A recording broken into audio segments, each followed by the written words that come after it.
जिसने एमए किया उसको जॉब मिलती तो वो यहाँ कूड़ा उठाता। वो लोग मुझे देख के हंसते हैं कि ये है पागल डिग्रियां उठाने वाला।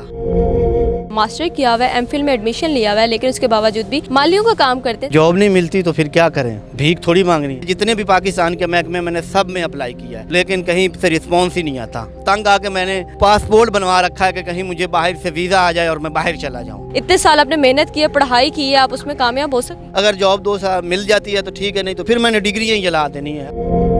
अब तो लोगों की बातें सुन सुन के मैं खुदकशी करने पे आ गया हूँ। अस्सलाम वालेकुम नाज़रीन, आपकी मेज़बान तैयबा वान और आप देख रहे हैं डेली पोर्ट। नाज़रीन, आज आपकी मुलाकात करवाएंगे अहदे आमिर से, जो झंग से बिलोंग करते हैं और लाहौर में मालियों का काम करते हैं। मास्टर किया हुआ है, एमफिल में एडमिशन लिया हुआ है, लेकिन उसके बावजूद भी मालियों का काम करते हैं। इसके पीछे की कहानी क्या है, ये जानेंगे अहदे आमिर से। आपकी मुलाकात करवाते हैं। अस्सलाम वालेकुम। वालेकुम अस्सलाम। सर कैसे हैं आप? ठीक ठाक, शुक्र करम अल्लाह का। सर, हमें पता चला है कि आपकी एजुकेशन बहुत ज़्यादा है माशाल्लाह, आपने मास्टर्स किया हुआ है, एमफिल कर रहे हैं, लेकिन फिर भी मालियों का काम कर रहे हैं। इसके पीछे की कहानी क्या है, ज़रा हमारे व्यूवर्स के साथ शेयर कीजिएगा कि आखिर आपको ऐसी क्या मजबूरी है जिसकी वजह से आप एजुकेटेड होने के बावजूद भी मालियों का काम कर रहे हैं। ये अल्लाह ताला का करम और लाख लाख एहसान है कि उसने मुझे मास्टर की डिग्री हासिल करने में बहुत ज़्यादा मेरे वालिदैन की दुआओं और मेरे अल्लाह का करम है। दूसरी बात यह है कि मुझे पढ़ाई का शौक़ है। मैं 2013 में जब आया था, 2014 में पीएचए में भर्ती हुआ, डेली पेड, आज तक डेली पेड ही हूँ और मैंने साथ साथ पढ़ाई जारी रखी है। 2016 में मैंने एफए किया, 2018 में मैंने बीए किया, 2021 में मैंने मास्टर किया और अब मैं फ्रेश एमफिल करने जा रहा हूँ यूएमटी से।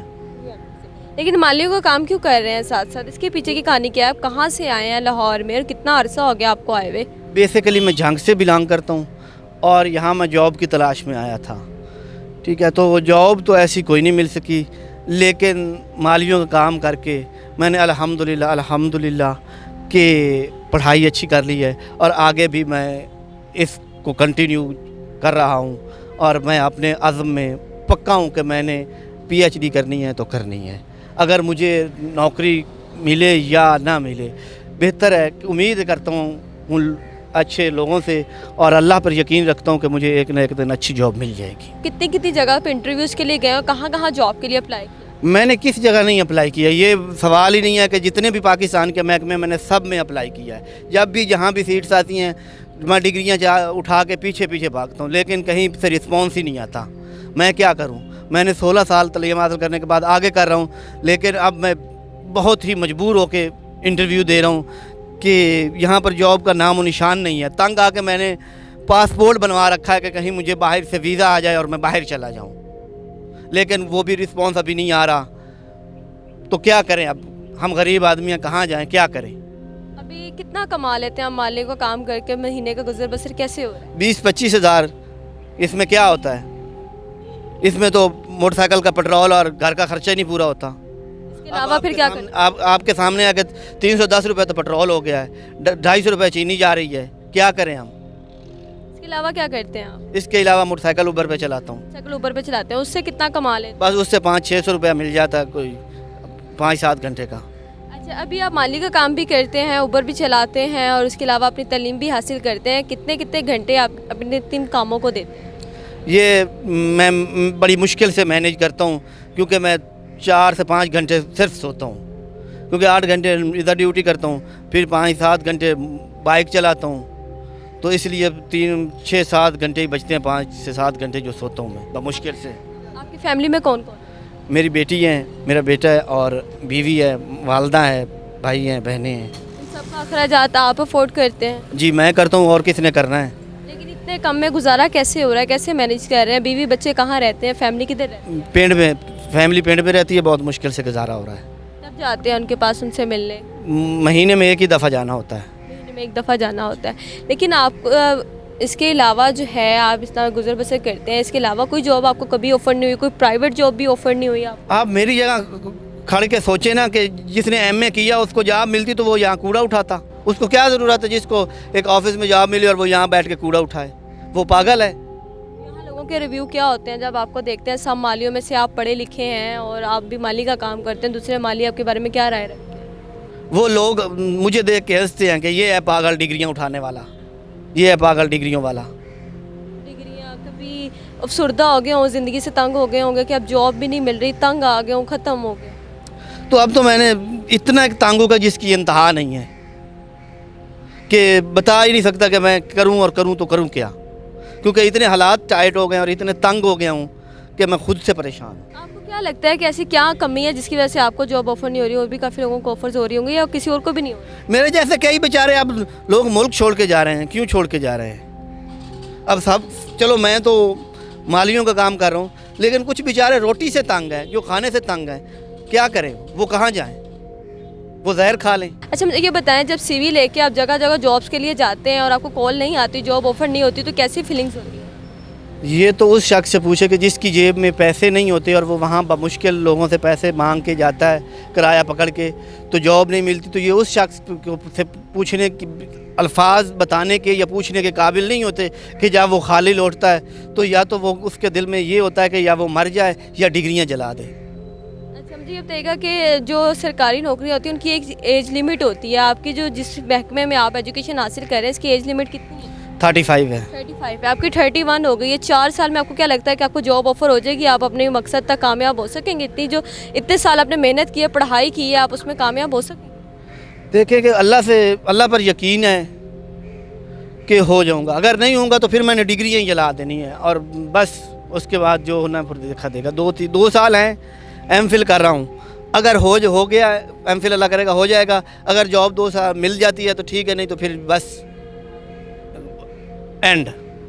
मतलब इतने सालों की मेहनत आप जला देंगे, ख़त्म कर देंगे सबको। जो इतने साल आपने मालियों का काम किया, कूड़ा उठाया, झाड़ू फेरे, हर काम किया, धूप गर्मी में आपने अपनी मेहनत ज़ाया की, उसके बाद अपनी तालीम के लिए इतना कुछ किया और फिर सब जला देंगे। अब तो लोगों की बातें सुन सुन के मैं खुदकशी करने पे आ गया हूँ कि एक सोशल मीडिया वाला इंटरव्यू ले जाते हैं, फिर लोग मुझे बातें सुनाते हैं। अब तो मैं लोगों की बातें सुन सुन के खुदकशी करने पे आ गया हूँ। संतों को तो गोली मारो, संतों तो जलाने या न जलाने की बात छोड़ें, मैं तो अब खुदकशी करने पे आ गया हूँ लोगों की बातें सुन सुन के। लोग क्या बातें करते हैं?